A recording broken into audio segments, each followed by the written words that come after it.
Hi guys, and welcome back to my channel. So this story started when I was streaming on Twitch, and one of my audience told me that, can you please play Alien Gambit? And I said, what is Alien Gambit? And apparently nowadays, recently, we have a very big news on chess, which is about Alien Gambit and how you can win your games with Alien Gambit. So I did my study and I did some research on this gambit, and today I want to show you guys this incredible gambit, and I want to teach you how to play this one. Although I need to say this, that Alien Gambit is not a serious opening that you can play in high-level chess, and you usually can use it, when you're playing a blitz game or when you're playing weaker opponents, not against grandmasters. You don't want to sacrifice your knight. But anyhow, you can try this sacrifice and this gambit in your online blitz games, and this is a fun way to play, because it's really tactical, and if your opponent doesn't know this theory, you can win your games very quickly. So let's dive into it. So Alien Gambit starts with e4 c6, which is Caro-Kann defense. And if you are not familiar with this opening, I have different actually videos on this opening on my YouTube channel, so make sure you watch those videos so you get familiar with Caro-Kann defense, the ideas, the opening traps that we can use in this opening. So here white plays d4, d5, knight d2, or knight c3, doesn't matter. You want to protect your pawn.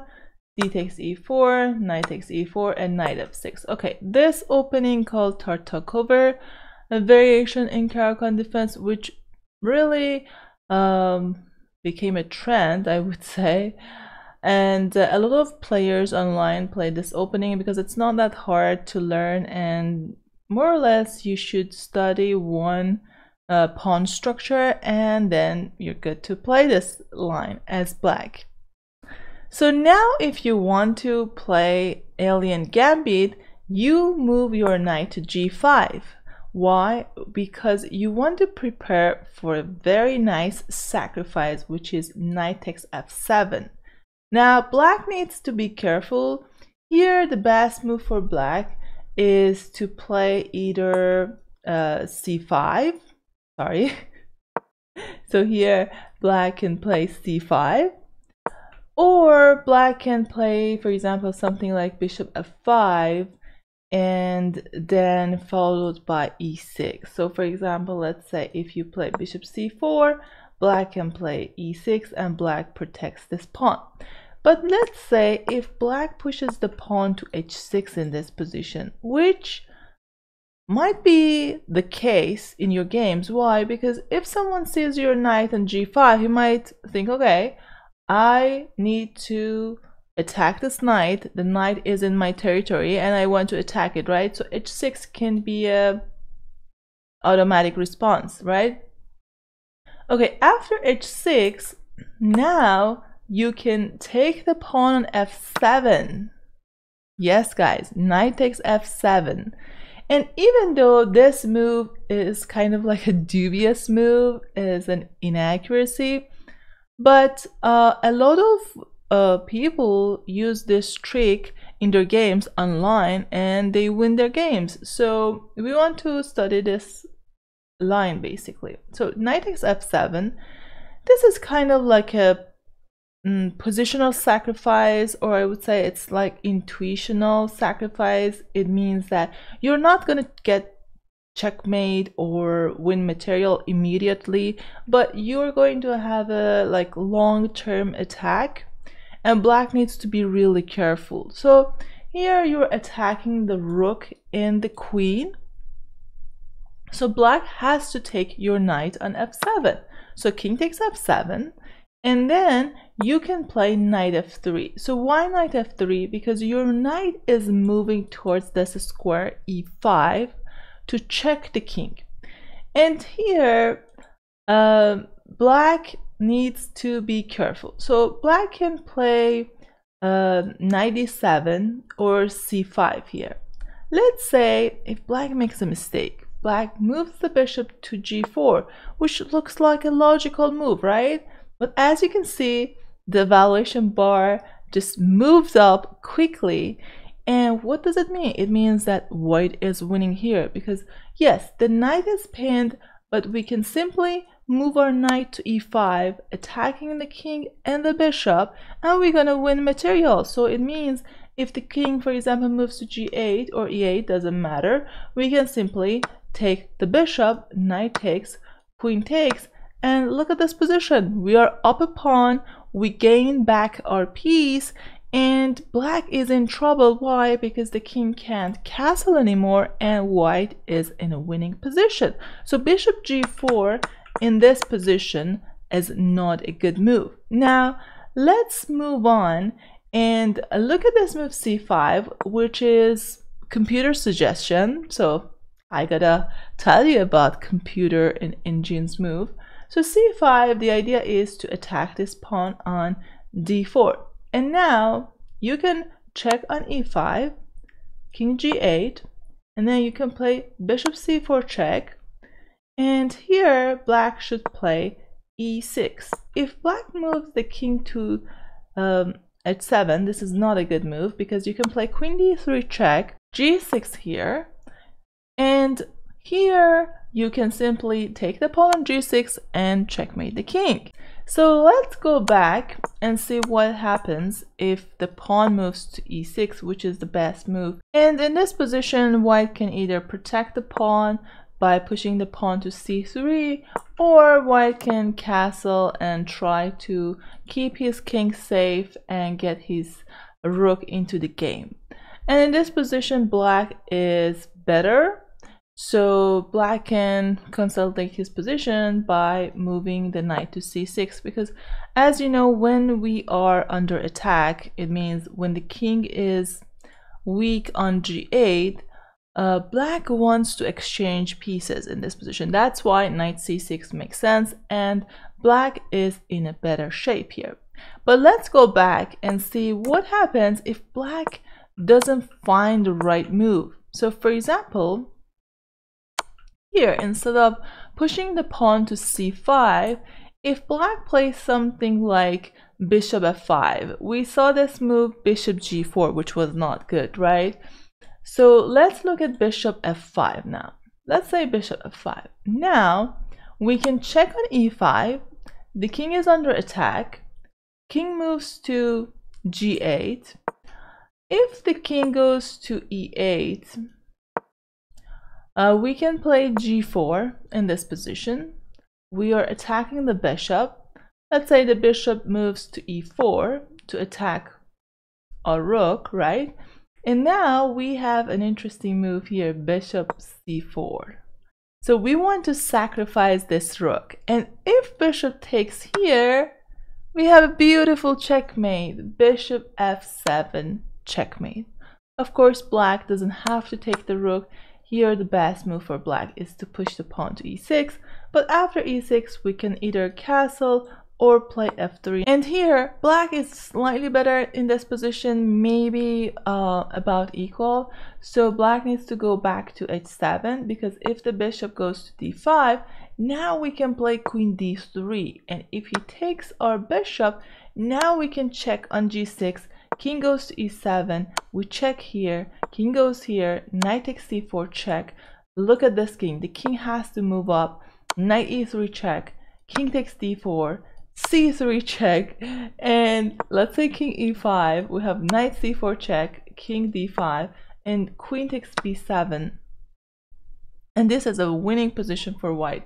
So for example, let's say if black wants to move the knight to protect the rook on d7, let's say knight d5, we can even move our bishop to g5. What's the point? The point is to pin this knight, but most importantly, we want to get this rook into the game. So let's say if he takes, we play rook d1, or even a better move, we can castle long. We check the king, so let's say the king takes the knight, we can check on d4. Of course, queen a6 also is a winning move, but let's say we can just check here, king c5, queen b4, and it's a beautiful checkmate on the board. Okay, so let's go back and see what happens if the king moves to g8 instead of e8, guys. So chess is a complicated game, right? So we have a lot of variations, different variations here. So if we go back, if you remember here, let's say the king goes back to g8. What can we do here? We can check on c4, the pawn moves to e6, and then we push the pawn to g4 again. What's the trick here? The trick is that the bishop is protecting this pawn, right? So we need to attack the defender. The defender is the bishop, and by pushing the pawn to g4, we are attacking the defender. So the bishop has to move here. Let's say the bishop moves to e4. Now we can take the pawn e6. The king goes to h7, and then we can play this beautiful move g5. Okay, why g5? Although in this position you can also play f3, but let me show you this move first, g5. Why? Because you are offering another sacrifice. If this bishop takes the rook, guess what? You have a pawn mate. All of my students love pawn mate. Why? Because it seems that the pawns are the least valuable piece on a chessboard, right? But I don't agree with that. Anyway, pawn mates are really cool, right? Do you agree with me? But going back to the game, let's say here in this position, okay, he should not take the rook. Probably here black should play something like bishop e4 or queen e7 to keep the bishop on e4, to keep an eye on g6. And let's go back. Instead of pushing the pawn g5, you have another move. You can play f3 with the same idea. Why? Because if the bishop goes back to d5, then you can check on d3, and if he pushes the pawn, you take a checkmate. And here, if knight goes to e4, you can play bishop f5 check, g6. If the king goes to g8, you can take the pawn. But notice that you do not want to take here immediately because your bishop is hanging. So make sure you give this check, and then you can take the knight on e4. Okay, so let's go back and see what happens if he moves the king, instead of moving the bishop to d5, if the queen moves to e7. Queen e7 is a great move here. Why? Because the best defense in chess is a counterattack, and the queen on e7 is attacking the bishop on e6. And as I mentioned earlier, whenever your king is in danger, you do want to exchange pieces, because then your opponent doesn't have enough resources to attack your king, right? So queen e7 is a good move, and then you can move your bishop back. And here, black's best move is to either play knight bd7 or even knight takes g4. I know the position gets really complicated. Knight takes g4. Why? Because if the pawn takes, then black can attack the king by moving the queen to h4. And if white takes the bishop, then black can even go for some sort of checkmates ideas. So for example, let's say here, now we can play queen f2 check, and the king has just one square. Then knight takes e5 check. If the pawn takes, we move the knight to a6 or d7, doesn't matter. The idea is to get the knight to here, and also rook to d8. And let's say rook f1, rook d8 check, king, let's say c3, queen c5 check, bishop here, bishop b4, another beautiful checkmate. Yes, we do not need to take the queen, guys. It's better to checkmate, right?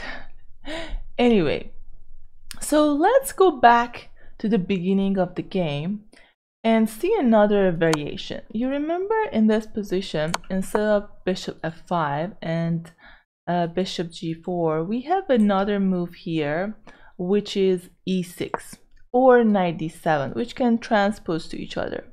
So here you can play bishop d3, and then let's say black plays bishop d6, you can castle, and black plays knight d7. Notice that black is trying to, get his pieces closer to the king. And now you can play rook e1, let's say rook f8, and then you can check on e5. This is a tricky move because bishop takes e5 is not a great move. The best move here is to play king g8. If black plays king g8, then you can continue with queen e2. But let's assume that black takes here. Notice that if the knight takes, you take with the pawn and you will get a fork, right? So probably black is going to take with the bishop here. Bishop takes, you take with the pawn, and now let's say the knight moves to d5, you check on h5. Of course, you want to get your queen into the attack, right?